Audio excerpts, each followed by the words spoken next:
History of colonialism. Colonialism is defined as control by one power over a dependent area or people. In practice, colonialism is when one country violently invades and takes control of another country, claims the land as its own, and sends people settlers to live on that land. There were two great waves of colonialism in recorded history. The first wave began in the 15th century, during Europe's Age of Discovery. During this time, European countries such as Britain, Spain, France, and Portugal colonized land across North and South America. The motivation for the first wave of colonial expansion can be summed up as God, gold, and glory. God, because missionaries felt it was their moral duty to spread Christianity, and they believed a higher power would reward them for saving the souls of colonial subjects. Gold, because colonizers would exploit resources of other countries in order to bolster their own economies. And glory, since European nations would often compete with one another over the glory of attaining the greatest number of colonies. Colonial logic asserted that a place did not exist unless white people had seen it and testified to its existence, but European colonists did not actually discover any land. The New World, as it was first called by Amerigo Vespucci, an Italian navigator and cartographer, was not a new at all. People had been living and thriving in the Americas for centuries.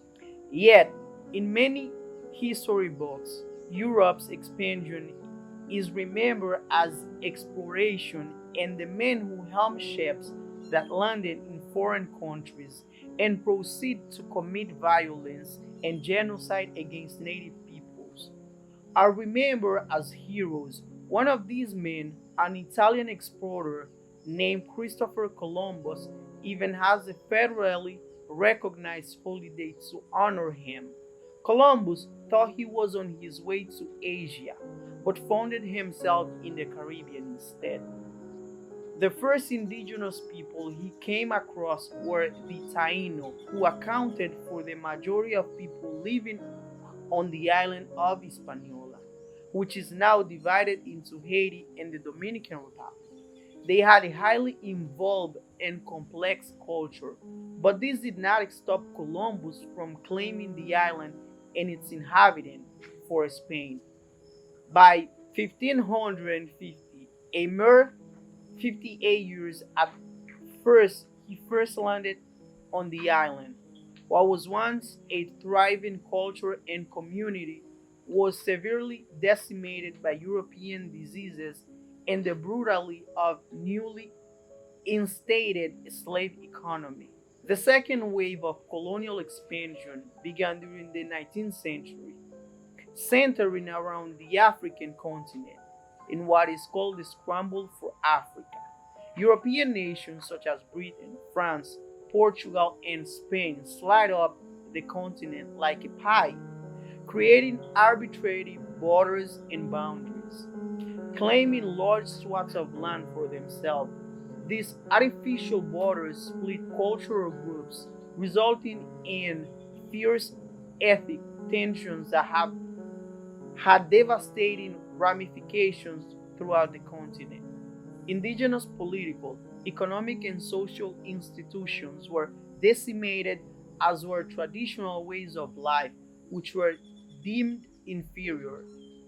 Among the most brutal colonial regimes was that of Belgium under King Leopold II, known as the Butcher of Congo. His well documented acts of violence against the Congolese people resulted in an estimated 10 million deaths.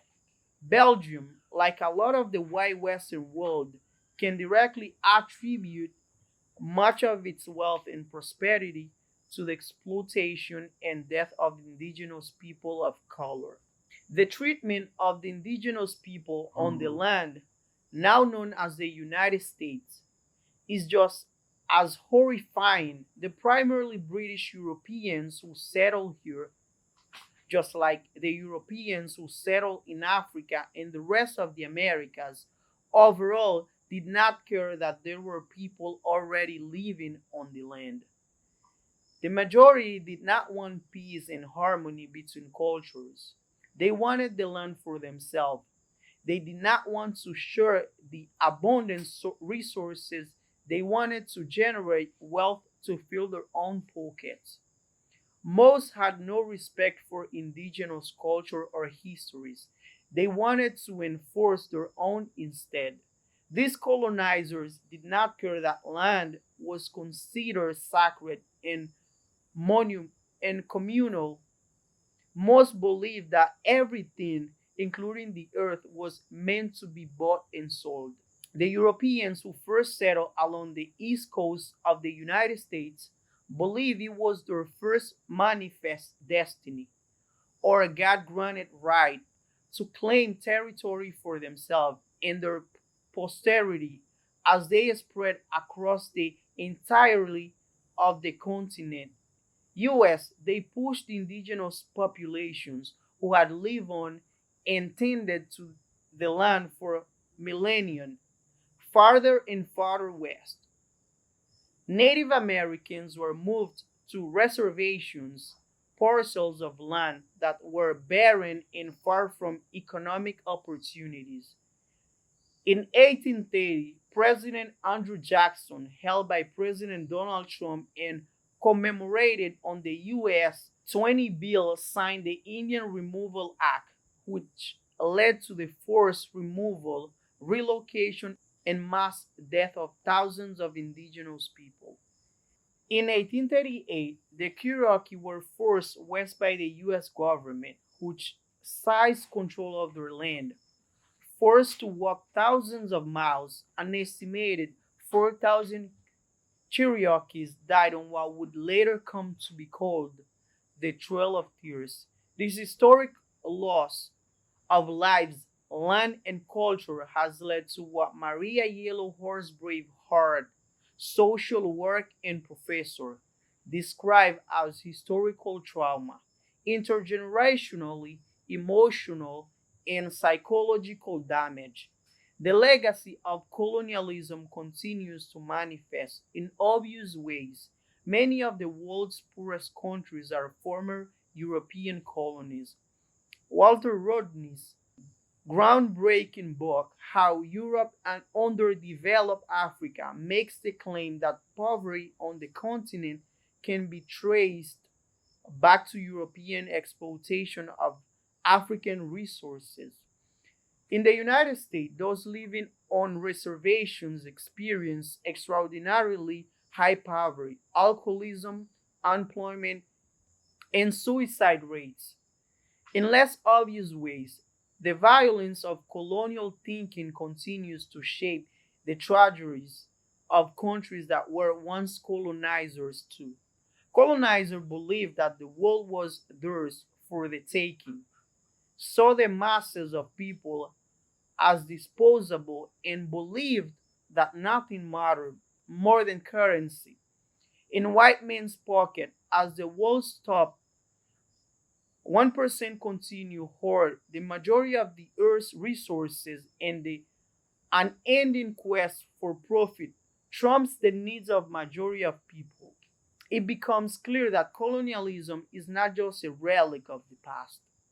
Whatever colonialism has manifested in the world, from across the Americas to every corner of the African continent, it has been met with a fierce struggle of resistance.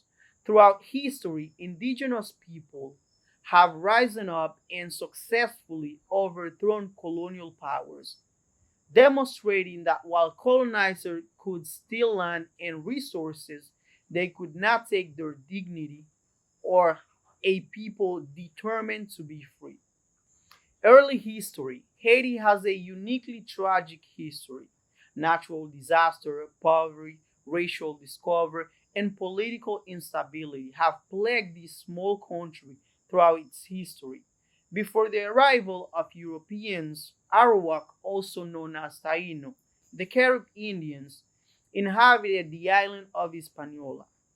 Although researchers debate the total pre-Columbian population estimate range of 60,000 to 600,000, the detrimental impact of colonization is well documented. Diseases and brutal labor practices nearly annihilated the Indian population within 50 years of Colombo's arrival. Spain ceded the western third of the island of Hispaniola to France. In 1697, French authorities called the island buccaneer activity and focused on agricultural growth.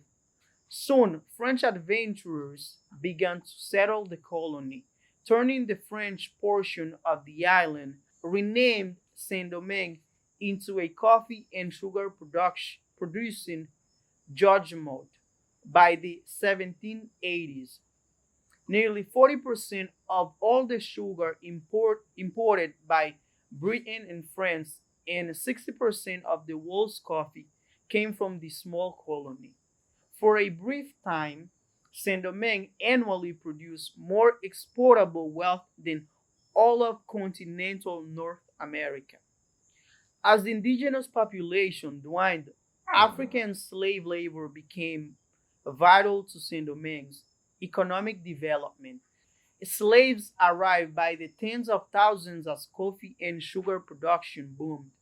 Under French colonial rule, nearly 800,000 slaves arrived from Africa, accounting for a third of the entire Atlantic slave trade. Many died from disease and the harsh conditions of the sugar and coffee plantations. Statistics show that there was a complete turnover in the slave population every 20 years. Despite these losses, by 1789, slaves outnumbered the free population 4 to 1, 452,000 slaves in a population of 520,000. By the mid 18th century, Saint Domingue society had settled into a rigid, hierarchical structure based on skin color, class, and wealth. At the bottom of the social ladder were the African born plantation slaves. Slightly above them were the Creole slaves, who were born in the New World and spoke the French Creole dialect. The two next highest rungs were made up of the mixed race mulatto slaves and the affranchised or mulatto freedmen. Respectively, whites constitute the top of the social structure but were broadly divided between the lower ranking shopkeeper and smallholder class. Petit Blanc and the high ranking plantation owners, wealthy merchants, and high officials. Gambler. During the latter 18th century, the fabric of Saint Domingue's hierarchical society began to unravel. Slaves abandoned the plantations, increasing numbers establishing runaway slave Maroon communities in remote areas of the colony. The more militant Maroon communities posed a threat to the plantations, subjecting them to constant harassment and facilitating slave revolts and mass escapes. Meanwhile, free blacks and mulattoes sought for citizenship and property rights, including the right to own slaves and arable land for farming. During the 1790s, the dissolution of the Bourbon dynasty by the French Revolution and France's embrace of egalitarian ethos involved in Saint Domingue's free people of color to press for their rights. In 1790s, the National Assembly in Paris granted suffrage to land and tax-paying free blacks. When the white planter-dominated colonial assembly refused to comply, Saint Domingue became engulfed in violence. The breakdown in civil order promoted numerous slave revolts, as well as Spain and British military intervention. The conflict revolved around a struggle for control of the colony between French Republic forces and Creole royalists. backed by Spain and Britain. Both sides recruited indigenous army of black slaves, free blacks, and mulattoes. Emancipation and Independence in 1791, Toussaint Louverture emerged as a commander within the rebel army of black slaves led by George Bissou and Jean-François Louverture, an educated former slave who had studied the military campaigns of Julius Caesar, provided the forceful leadership and organizational ability that had been lacking in previous uprisings. Louverture initially allied with Spain in efforts to capture northern Saint Domingue, but switched his alliance to France in 1794 when Paris declared the abolition of slavery. He eventually rose to become the commander in chief of all Republican forces in Saint Domingue. From this position, Louverture once again rebelled against the French and attempted to create an autonomous state free of European influence. After deposing the French commissioner, he captured the Spanish port of Saint Domingue in 1800, giving him control of the entire island of Hispaniola. In October 1801, a break in the Napoleonic Wars enabled France to dispatch a new expedition against Louverture. The rebel general was eventually compelled to surrender to the French after his two top commanders, Jean-Jacques Dessalines and Henri Christophe, switched their alliance to France. However, the trust between Black Creole and French forces was short lived. In the summer of 1802, Dessalines, Christophe, and the mulatto General Alexandre Pétion joined forces and launched a new campaign to expel the French. By late 1803, French losses from yellow fever, malaria, and combat exceed 52,000. The resumption of war in Europe compelled France to withdraw in November 1803 after 300 years of colonial rule. The new nation. The new nation of Haiti was declared an independent republic. It was only the second nation in the Americas to gain its independence and the first modern state governed by people of African descent.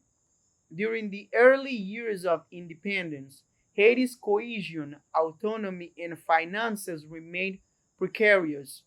The new Black Republic was diplomatically and economically isolated and faced a continuing threat of foreign intervention. France did not recognize Haitian independence and sought to establish a protectorate over its former colony. The plantation system, the engine of the Haitian economy, lay in ruins after years of warfare. Despite the egalitarianism of the new revolutionary regime, Haitian society remained hierarchical, with deep disparities in wealth between the mixed race mulatto French Creoles. The mulatto minority took their place as the new elite within Haitian society.